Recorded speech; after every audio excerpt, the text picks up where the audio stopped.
দেখো আজকে আমি রুই মাছের ভাপা করব। তার জন্য আমি রুই মাছের পেটি নিয়ে নিয়েছি, কপিস পেটি আর রুই মাছের মুড়ো নিয়েছি। আজকে আমি রুই মাছের ভাপা করবো। তা কী কী আমি এর মধ্যে অ্যাড করি তোমরা দেখো। প্রথমে আমি অ্যাড করলাম পেঁয়াজ,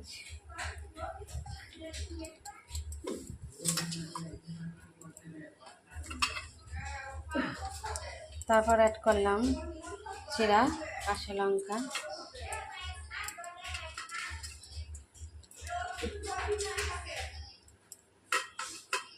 তারপর অ্যাড করলাম টমেটো, তারপর আমি অ্যাড করে দিচ্ছি সর্ষে বাটা, লঙ্কা। এর মধ্যে সর্ষে আর লঙ্কা একদম মিক্স করে বাটা আছে, ঠিক আছে? এটা আমি অ্যাড করে দেবো।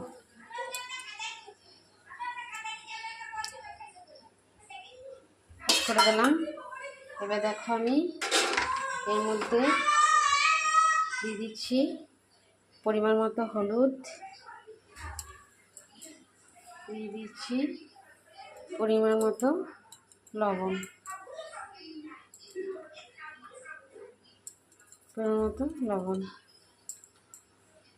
দিয়ে দিচ্ছি এখানে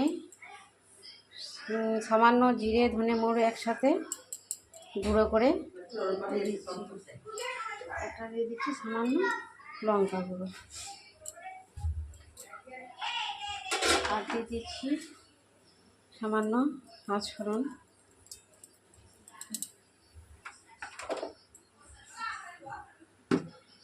আর দেখো সবার লাস্টে দিয়ে দিচ্ছি তেলটা একটু বেশি পরিমাণ দিতে হবে মিক্স করার জন্য।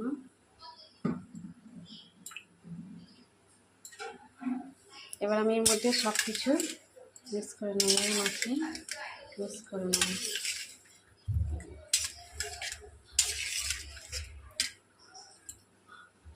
দেখো আমি সব মিক্স করে নিয়েছি, ঠিক আছে?